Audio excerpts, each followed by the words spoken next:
The Wind in the Willows by Kenneth Grahame, and using music for Toad's Great Day by Catherine Eastman of Redwood City, California. Chapter 12. The Return of Ulysses. When it began to grow dark, the rat, with an air of excitement and mystery, summoned them back into the parlor, stood each of them up alongside of his little heap, and proceeded to dress them up for the coming expedition. He was very earnest and thoroughgoing about it, and the affair took quite a long time. First there was a belt to go round each animal, and then a sword to be stuck into each belt, and then a cutlass on the other side to balance it. Then a pair of pistols, a policeman's truncheon, several sets of handcuffs, some bandages and sticking plaster, and a flask and a sandwich case. The Badger laughed good-naturedly, and said, "All right, Ratty. It amuses you, and it doesn't hurt me. I'm going to do all I've got to do with this here stick." But the rat only said, "Please, Badger, you know I shouldn't like you to blame me afterwards and say I'd forgotten anything." When all was quite ready, the Badger took a dark lantern in one paw, grasped his great stick with the other, and said, "Now then, follow me. Mole first, 'cause I'm very pleased with him. Rat next, Toad last. And look here, Toady, don't you chatter so much as usual, or you'll be sent back as sure as fate." The Toad was so anxious not to be left out that he took up the inferior position assigned to him without a murmur, and the animals set off. The Badger led them along by the river for a little way, and then suddenly swung himself over the edge into a hole in the riverbank, a little above the water. The Mole and the Rat followed silently, swinging themselves successfully into the hole as they had seen the Badger do. But when it came to Toad's turn, of course he managed to slip and fall into the water, with a loud splash and a squeal of alarm. He was hauled out by his friends, rubbed down and wrung out hastily, comforted, and set on his legs. But the Badger was seriously angry, and told him that the very next time he made a fool of himself, he would most certainly be left behind. So at last they were in the secret passage, and the cutting-out expedition had really begun. It was cold and dark and damp and low and narrow, and poor Toad began to shiver, partly from dread of what might be before him, partly because he was wet through. The lantern was far ahead, and he could not help lagging behind a little in the darkness. Then he heard the Rat call out warningly, "Come on, Toad!" and a terror seized him of being left behind, alone in the darkness, and he came on with such a rush that he upset the Rat into the Mole, and the Mole into the Badger, and for a moment all was confusion. The Badger thought they were being attacked from behind, and as there was no room to use a stick or a cutlass, drew a pistol, and was on the point of putting a bullet into Toad. When he found out what had really happened, he was very angry indeed, and said, "Now this time that tiresome Toad shall be left behind." But Toad whimpered, and the other two promised that they would be answerable for his good conduct, and at last the Badger was pacified, and the procession moved on. Only this time the Rat brought up the rear with a firm grip on the shoulder of Toad. So they groped and shuffled along, with their ears pricked up and their paws on their pistols, till at last the Badger said, "We ought by now to be pretty nearly under the hall." Then suddenly they heard, far away as it might be, and yet apparently nearly over their heads, a confused murmur of sound, as if people were shouting and cheering and stamping on the floor and hammering on tables. The Toad's nervous terrors all returned, but the Badger only remarked placidly, "They are going it, the weasels." The passage now began to slope upwards. They groped onward a little further, and then the noise broke out again, quite distinct this time and very close above them. "Hooray, hooray, hooray, hooray!" they heard, and the stamping of little feet on the floor, and the clinking of glasses as little fists pounded on the table. "What a time they're having!" said the Badger. "Come on!" They hurried along the passage till it came to a full stop, and they found themselves standing under the trap-door that led up into the butler's pantry. Such a tremendous noise was going on in the banqueting hall that there was little danger of their being overheard. The Badger said, "Now, boys, all together," and the 4 of them put their shoulders to the trap-door and heaved it back. Hoisting each other up, they found themselves standing in the pantry, with only a door between them and the banqueting hall, where their unconscious enemies were carousing. The noise, as they emerged from the passage, was simply deafening. At last, as the cheering and hammering slowly subsided, a voice could be made out saying, "Well, I do not propose to detain you much longer." Great applause. "But before I resume my seat," Renewed cheering. "I should like to say one word about our kind host, Mr. Toad. We all know Toad." Great laughter. "Good Toad, modest Toad, honest Toad." Shrieks of merriment. "Only just let me get at him," muttered Toad, grinding his teeth. "Hold hard a minute," said the Badger, restraining him with difficulty. "Get ready, all of you." "Let me sing you a little song," went on the voice, "which I have composed on the matter of Toad." Prolonged applause. Then the Chief Weasel, for it was he, began in a high, squeaky voice. "Toady went a-pleasuring gaily down the street." The Badger drew himself up, took a firm grip of his stick with both paws, glanced round at his comrades, and cried, "The hour is come! Follow me!" and flung the door open wide. My! What a squealing and a squeaking and a screeching filled the air! Well might the terrified weasels dive under the tables and spring madly up at the windows. Well might the ferrets rush wildly for the fireplace and get hopelessly jammed in the chimney. Well might tables and chairs be upset and glass and china be sent crashing on the floor in the panic of that terrible moment when the 4 heroes strode wrathfully into the room. The mighty Badger, his whiskers bristling, his great cudgel whistling through the air. Mole, black and grim, brandishing his stick and shouting his awful war cry, "A mole! A mole!" Rat, desperate and determined, his belt bulging with weapons of every age and every variety. Toad, frenzied with excitement and injured pride, swollen to twice his ordinary size, leaping into the air and emitting toad whoops that chilled them to the marrow. "Toady went a-pleasuring," he yelled. "I'll pleasure 'em!" And he went straight for the Chief Weasel. There were but 4 in all, but to the panic-stricken weasels the hall seemed full of monstrous animals, gray, black, brown, and yellow, whooping and flourishing enormous cudgels, and they broke and fled with squeals of terror and dismay, this way and that, through the windows, up the chimney, anywhere to get out of reach of those terrible sticks. The affair was soon over. Up and down the whole length of the hall strode the 4 friends, whacking with their sticks at every head that showed itself, and in 5 minutes the room was cleared. Through the broken windows the shrieks of terrified weasels escaping across the lawn were borne faintly to their ears. On the floor lay prostrate some dozen or so of the enemy, on whom the Mole was busily engaged in fitting handcuffs.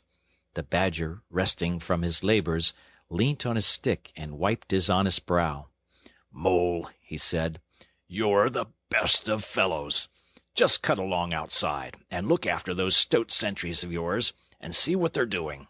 I've an idea that, thanks to you, we shan't have much trouble from them tonight." The Mole vanished promptly through a window, and the Badger bade the other 2 set a table on its legs again, pick up knives and forks and plates and glasses from the debris on the floor, and see if they could find materials for a supper. "I want some grub, I do," he said, in that rather common way he had of speaking. "Stir your stumps, Toad. Look lively. You've got your house back for you, and you don't offer us so much as a sandwich." Toad felt rather hurt that the Badger didn't say pleasant things to him, as he had to the Mole, and tell him what a fine fellow he was, and how splendidly he had fought, for he was rather particularly pleased with himself and the way he had gone for the chief weasel and sent him flying across the table with one blow of his stick. But he bustled about, and so did the rat, and soon they found some guava jelly in a glass dish, and a cold chicken, a tongue that had hardly been touched, some trifle, and quite a lot of lobster salad. And in the pantry they came across a basket full of French rolls and any quantity of cheese, butter, and celery. They were just about to sit down when the mole clambered in through the window, chuckling, with an armful of rifles. "It's all over," he reported. "From what I can make out, as soon as the stoats, who were very nervous and jumpy already, heard the shrieks and the yells and the uproar inside the hall, some of them threw down their rifles and fled. The others stood fast for a bit, but when the weasels came rushing out upon them, they thought they were betrayed, and the stoats grappled with the weasels, and the weasels fought to get away, and they wrestled and wriggled and punched each other and rolled over and over till most of them rolled into the river. They've all disappeared by now, one way or other, and I've got their rifles, so that's all right." "Excellent and deserving animal," said the Badger, his mouth full of chicken and trifle. "Now there's just one more thing I want you to do, Mole, before you sit down to your supper along of us. And I wouldn't trouble you, only I know I can trust you to see thing done, and I wish I could say the same of every one I know. I'd send Rat, if he wasn't a poet. I want you to take these fellows on the floor there upstairs with you, and have some bedrooms cleaned out and tidied up and made really comfortable. See that they sweep under the beds, and put clean sheets and pillowcases on, and turn down one corner of the bedclothes, just as you know it ought to be done, and have a can of hot water and clean towels and fresh cakes of soap put in each room. And then you can give them a licking apiece, if it's any satisfaction to you, and put them out by the back door, and we shan't see any more of them, I fancy. And then come along and have some of this cold tongue. It's first rate. I'm very pleased with you, Mole." The good-natured Mole picked up a stick, formed his prisoners up in a line on the floor, gave them the order, "Quick march," and led his squad off to the upper floor. After a time he appeared again, smiling, and said that every room was ready and as clean as a new pin. "And I didn't have to lick 'em either," he added. "I thought, on the whole, they had had licking enough for one night, and the weasels, when I put the point to them, quite agreed with me, and said they wouldn't think of troubling me. They were very penitent, and said they were extremely sorry for what they had done. But it was all the fault of the chief weasel and the stoats, and if ever they could do anything for us at any time to make up, we had only got to mention it. So I gave them a roll apiece and let them out at the back, and off they ran as hard as they could." Then the Mole pulled his chair up to the table and pitched into the cold tongue, and Toad, like the gentleman he was, put all his jealousy from him, and said heartily, "Thank you kindly, dear Mole, for all your pains and trouble tonight, and especially for your cleverness this morning."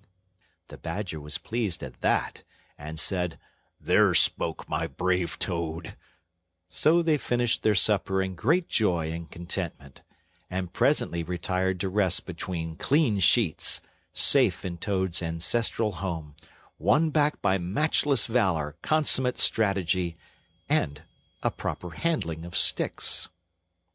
The following morning, Toad, who had overslept himself as usual, came down to breakfast disgracefully late, and found on the table a certain quantity of egg-shells, some fragments of cold and leathery toast, a coffee-pot 3/4 empty, and really very little else, which did not tend to improve his temper, considering that, after all, it was his own house.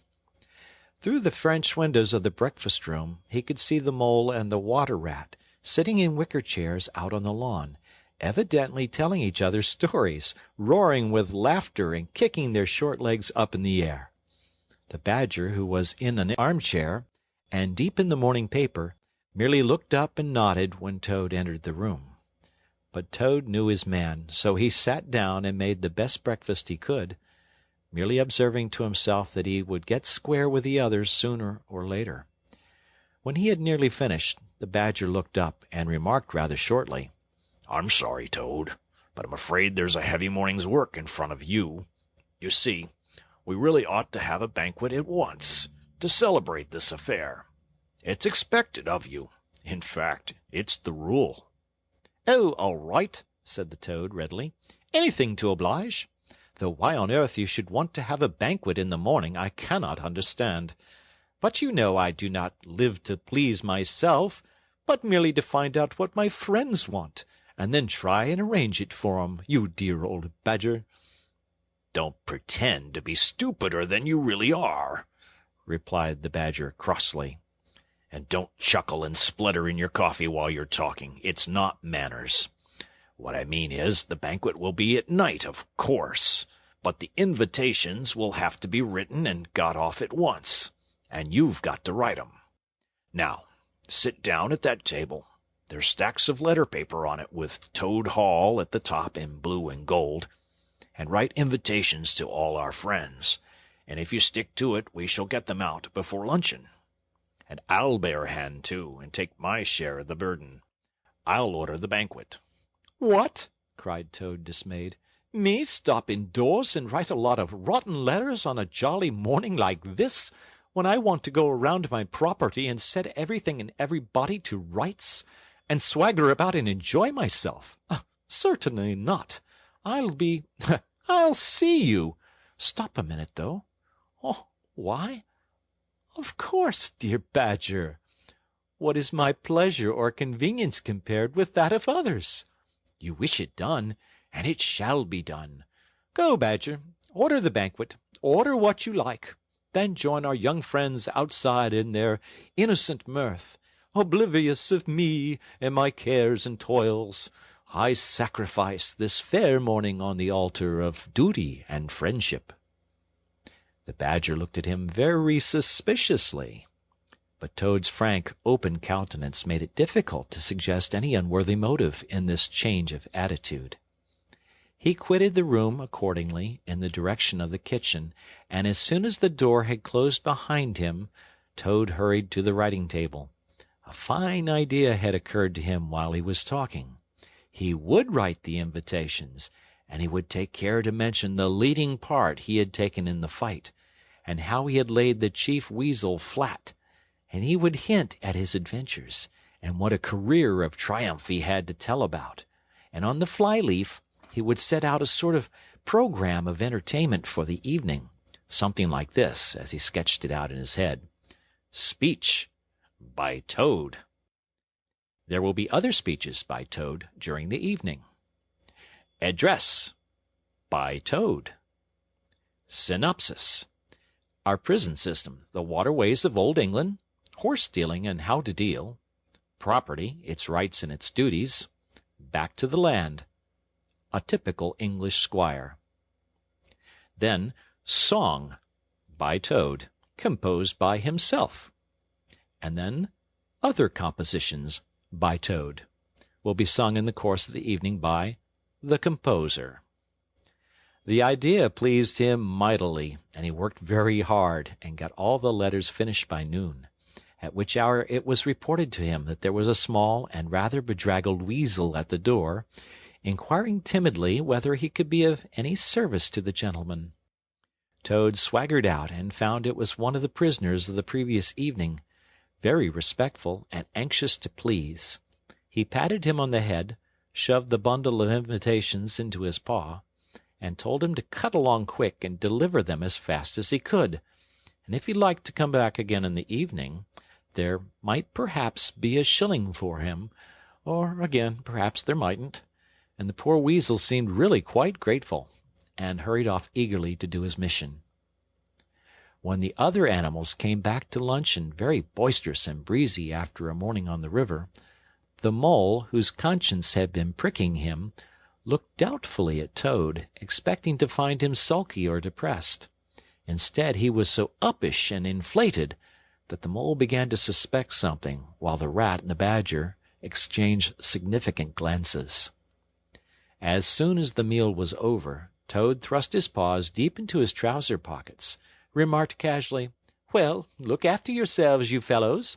Ask for anything you want," and was swaggering off in the direction of the garden, where he wanted to think out an idea or two for his coming speeches, when the Rat caught him by the arm. Toad rather suspected what he was after, and did his best to get away, but when the Badger took him firmly by the other arm, he began to see that the game was up. The two animals conducted him between them into the small smoking-room that opened out of the entrance hall, shut the door, and put him into a chair. Then they both stood in front of him, while Toad sat silent and regarded them with much suspicion and ill humor. "Now look here, Toad," said the Rat. "It's about this banquet, and very sorry I am to have to speak to you like this. But we want you to understand clearly, once and for all, that there are going to be no speeches and no songs. Try and grasp the fact on this occasion. We're not arguing with you. We're just telling you." Toad saw that he was trapped. They understood him. They saw through him. They had got ahead of him. His pleasant dream was shattered. "Mayn't I sing just one little song?" he pleaded piteously.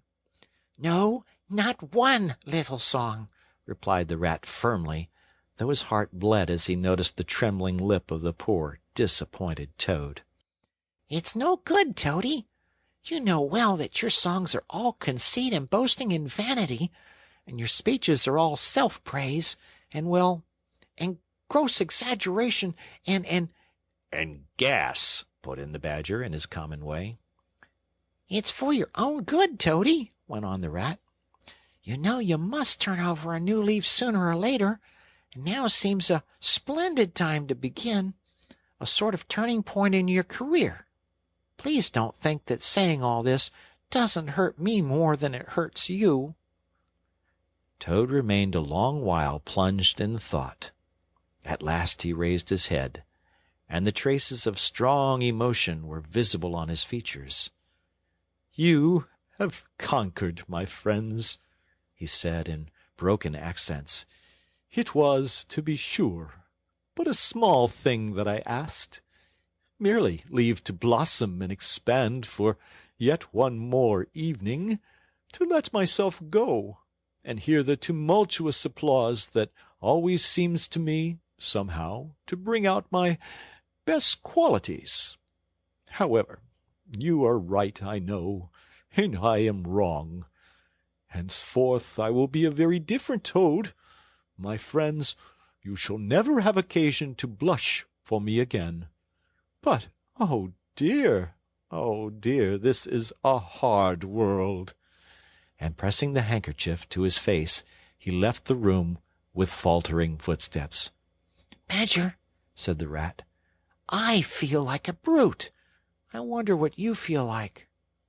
"Oh, I know," said the Badger gloomily. "But the thing had to be done. This good fellow has got to live here, and hold his own, and be respected.